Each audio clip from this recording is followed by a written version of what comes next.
¿Quién? Con Delvis Durán. Retornamos ¿Quién es quién? Por Luna TV, canal 53. El pasado sábado, un hijo encontró a su madre tirada en el suelo, en su casa, alrededor de las 8 de la noche. Y la señora Ana Brígida Hernández, de 64 años de edad, y el hijo, quien vivía al frente, notó que su madre, pues, no salía. Notó que su madre no estaba al frente. Y cuando fue, la encontró tirada en el suelo, muerta y con signos de violencia. En el día de ayer, el INACID dijo el INACID que la señora fue estrangulada. Y evidentemente su hijo está preso. Esta señora acostumbraba a ir a la iglesia. Y los vecinos la vieron cuando retornó, cuando llegó de la iglesia, a eso de las 8 de la noche. Pero los vecinos no la volvieron a ver más. Ella llegó de la iglesia alrededor de las 8 de la noche y los vecinos no la vieron más. Hasta que al otro día, el hijo no ve que su madre se levanta, una señora que a las 6 de la mañana ya está tirada en el frente. Cuando el hijo ve que ella no se levanta, que no sale, que no da señales, el hijo va y la encuentra en el medio de la sala, estrangulada. En las uñas de la señora, pues, había piel. La señora aparentemente intentó defenderse de su agresor. Y eso ocurrió en Rafael, aquí en Santiago.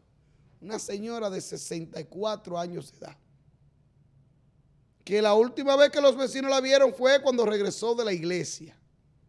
¿Qué podían hacerle? ¿Qué podía haber hecho una señora de 64 años de edad para ser estrangulada en su casa? Dice el INACID que fue estrangulada. Los niveles de violencia y la inseguridad en este país. Una señora de 64 años de edad. En una comunidad donde hay gente para abajo, arriba y gente para abajo. Donde hay un escándalo constante. Donde ahí vive mucha gente. Nadie escuchó nada, nadie sabe nada. Yo espero que se haga justicia. Evidentemente el hijo es el primer sospechoso, es el primero. Uno nunca quisiera entender las razones por las que un hijo le hace un daño a una madre. Y más si este caso, si resulta ser el hijo, una señora, tu madre, de 64 años de edad. Pero vamos a esperar que las autoridades sigan investigando y se diga, pues, si fue el hijo o no. Dice Omar Fernández que antes de la reforma a la Constitución y antes de la reforma fiscal hay que atender otros temas. Y al igual como yo lo he planteado y lo han planteado otros, dice Omar Fernández que hay que ponerle atención a ese hoyo que hay en el sector eléctrico. Y es que no podemos, señores, no podemos hacer una reforma fiscal con ese hoyo en el sector eléctrico. Todos los préstamos aquí son para el sector eléctrico. Entonces el país vive cogiendo préstamo para el sector eléctrico. Para el sector eléctrico. Y aquí no nos hemos sincerizado con ese sector. Y las EDES, lo que viven es dejando pérdidas. Pero no es tanto porque los funcionarios sean malos. No es tanto por las botellas, que son malos. O sea, el DD ese no sirve. En esas sedes, el único que ha sido competente, y lo dicen los números, es Andrés Cueto. No porque sea de Santiago, sino porque las estadísticas, los números dicen que es la mejor EDES. EDENORTE es la más eficiente de las 3 EDES. El único que sirve es Andrés Cueto, de ese sector eléctrico. Entonces, hay que sincerizarse. Pero no se vayan, que es por las botellas. No, no, no. El gasto de las botellas, que está mal, pero eso es insignificante. El problema en las EDES está en la incapacidad de las EDES de cobrar esa factura eléctrica. Yo lo he explicado en otras oportunidades. Aquí hay provincias, aquí hay pueblos que no hay contadores. Pero la gente tiene aire acondicionado, tiene neveras modernas, tiene todo eléctrico. Porque como no hay un contador y le ponen una tarifa fija de 350 pesos y para colmo, aparte de la tarifa fija, el gobierno te da un bono luz. O sea que tú la luz la pagas con el bono que te da el gobierno. Entonces, los que tienen esos beneficios no apagan el aire, no apagan los bombillos, tienen neveras viejas, tienen aire acondicionados viejos, de esos que consumen. Tienen hasta estufas eléctricas. Todo es eléctrico, porque lo que pagan son 350 pesos y la pagan con el bono de luz. Y así están la mayoría de los pueblos en este país. Y por eso es el hoyo en ese sector eléctrico. Entonces aquí estamos pagando la luz. Aquí estamos pagando lo que consumimos, lo que tenemos contadores. Y los contadores solamente están en las grandes ciudades y en algunos campitos, desdichados esos campos que tienen contadores. Vayan a Valverde, mi provincia, Valverde, vayan, que ahí no hay contadores en esos campos. Vayan a Peravia, no hay contadores en esos campos. Vayan a Independencia, vayan a Espaillá, Moca, no hay contadores. Vayan a los campos de Puerto Plata a ver si hay contadores. No los hay. Entonces, las EDES han sido ineficientes, cobrando, pues entonces cogiendo préstamos para tapar ese hoyo. Aquí yo lo dije hace 4 años y en las redes sociales me acabaron. Pero el que no pueda pagar la luz, que no tenga energía eléctrica, que no tenga el servicio. Aquí la electricidad hay que tenerla como el paquetico en el internet. ¿Usted quiere internet? Ponga un paquetico. Se acabó el paquetico, se acabó el internet. Entonces, la electricidad, la luz, debe ser como un paquetico. ¿Usted quiere tener luz? Ponga un paquetico. ¿Usted no quiere tener luz? No ponga paquetico. Se acabó el paquetico, se le fue la luz.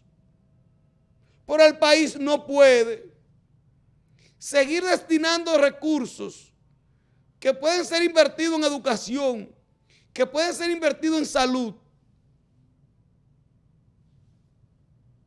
para echarlo en ese barril sin fondo, en ese hoyo negro del sector eléctrico. No podemos. El que no pueda pagar la luz, que no tenga luz. Así de sencillo. Adelvis, que soy impopular. Le aman huelga a este gobierno, bueno, pero el que no la pueda pagar, que no la tenga. Si hay familias que no pueden pagarla, bueno, el gobierno decide. Si a esas familias le da un subsidio, Vayan a Sabana Iglesia. 2 o 3 tienen contadores en Sabana Iglesia. Vaya a Sajoma, 2 o 3 tienen contadores. Los demás no tienen. Entonces, ¿quiénes pagan esa luz? Ah, y en Sajoma hay pobres. No, pero en Sajoma. Y Sabana Iglesia es pobre. Sabana Iglesia es pobre. Pero usted no ha ido a Sabana Iglesia. Usted no ha ido a Sajoma. Usted no ha ido. En Moca, en Moca no hay contadores en ningún lado es. Vaya sectores en Moca pudientes, sin contadores, y usted ve esas casas de millones de pesos y no tienen contador. Pero usted ve por fuera que hay 4 y 5 aires. ¿Y quiénes pagan esa luz? ¿Quién paga esa tarifa? Nosotros, los que sí tenemos un contador, somos los que pagamos. O si no, lo pagamos todo con los préstamos que hace el gobierno y nos lo sacan de la costilla. No podemos hacer una reforma fiscal con ese hoyo en el sector eléctrico. Lamentablemente, con ese hoyo no podemos avanzar. Un tribunal mandó a juicio de fondo al sobrino de John Kelly Martínez. John Kelly Martínez, ¿se recuerdan? El profesor de matemáticas que violó a una niña de 15 años en Higüey, a Esmeralda Richie. Recuerden que a John Kelly lo condenaron a 20 años de prisión. Entonces, ahora una corte mandó a su sobrino, Rubiel Morillo Martínez, el sobrino de John Kelly, que fue el que lo pasó a buscar, el que lo acompañó a la playa. Pero recuerden que la niña Esmeralda no quería ir sola para allá. Entonces, la niña Esmeralda invitó a sus compañeritas, pero para que el violador profesor de matemáticas pudiera tener tiempo, chance con la niña, entonces lo que hizo fue que invitó a su sobrino para que su sobrino, como dicen en el barrio, le hiciera coro a las otras niñas. Fue así. Entonces ese sobrino es cómplice. Es cómplice de esa violación y cómplice de esa muerte. Entonces, si a John Kelly le cantaron 20, a ese cómplice le pueden tocar 20 también, o 10, o 5, o lo que sea. Pero el cómplice no puede irse con las manos limpias. Juicio de fondo. Ahí se va haciendo justicia. Delvis, pero ¿qué es lo que fue a acompañarlo? Lo acompañó a un delito. Andar con una niña, como él andaba también con menores, porque las demás eran menores, andar con menores de edad en la playa, tener sexo con una menor, es un delito. Eso es violación. Y él es cómplice de eso. Y qué bueno que va a juicio de fondo. Y yo espero una condena. Quizás, yo no digo que 20 años. No. Tampoco. Exagerar, eso no es justicia. Yo quiero justicia. Lo que diga nuestro código, lo que digan nuestras leyes, lo que se merece. Eso es lo que yo quiero. Dice el senador de La Vega, el gordito Rogelio Henao, que ese apoyo mayoritario de la población a Luis Abinader en las elecciones es un apoyo, es un respaldo a la reforma fiscal y a la reforma a la Constitución. La verdad que estos reformistas son una especie, y yo no quisiera utilizar un epíteto contra Rogelio Henao, pero no se pase de lambón, senador, no se pase de lambón. El respaldo al presidente Abinader el 19 de mayo fue un respaldo al presidente y fue la reelección de Luis y de su gobierno. Pero eso no quiere decir que fue un respaldo para que Luis Abinader haga una reforma fiscal. No fue un respaldo para que Luis Abinader haga una reforma constitucional. Yo soy de los que dice que apoya la reforma la reforma fiscal. Sí, pero hay que resolver otras cosas, como dice Omar Fernández, antes de esa reforma fiscal. Y con relación a la reforma a la Constitución, yo soy de los que dice que eso no es necesario tocarla. Y aunque el presidente Abinader dé garantías, no, yo no quiero que me toquen eso. Deje eso ahí, eso está bien. Eso no hay que reformar nada. Esa Constitución está bien ahí donde está. Eso no hay que reformarla. Entonces, no quiera gordito, no quiera venir de lambón ahora, senador, a decir que el respaldo en mayo, el 19 de mayo, fue un respaldo a la reforma a la Constitución y una reforma fiscal. No. Mayo fue mayo y esto es otra cosa. Y el país, todos los sectores estamos apoyando una reforma fiscal. Claro, pero ante esa reforma fiscal hay que dialogar y hay que hacer ciertas cosas. Y el Estado debe comprometerse. Y hay que eliminar las botellas. Y hay que eliminar los gastos. Y hay que eliminar, no la corrupción, porque no es corrupción, sino un gasto innecesario que se hace en el gobierno. Que lo hace este y que lo hicieron los demás, los pasados. Unos gastos innecesarios que no son corrupción, pero que son desvío de fondos que debieran utilizarse para otras cosas. Porque eso del gobierno andar comprando estufa y neveras, como andan ahí esas licitaciones que se hicieron a inicio de año, eso, no, ahí no es que se deben invertir esos recursos. Que el gobierno dejó de comprar medicamentos para comprar estufas y neveras, para comprar electrodomésticos y para organizar eventos. Así no, vamos a priorizar los medicamentos. Entonces eso no es corrupción, porque las estufas, los tanques de gas, el gobierno no se los robó, el gobierno se los dio a la gente. Pero esa no debió ser la prioridad del gobierno. Entonces, eso hay que corregirlo antes de hacer una reforma fiscal. Esas cosas hay que corregirlas y hay que dar garantías de eso. Entonces, estamos de acuerdo con una reforma fiscal. No necesariamente de acuerdo con una reforma constitucional.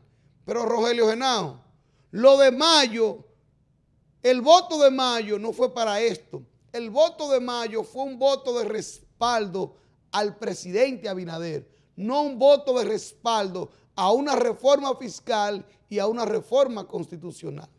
Eso es todo por hoy. Será hasta la próxima. Nos vemos.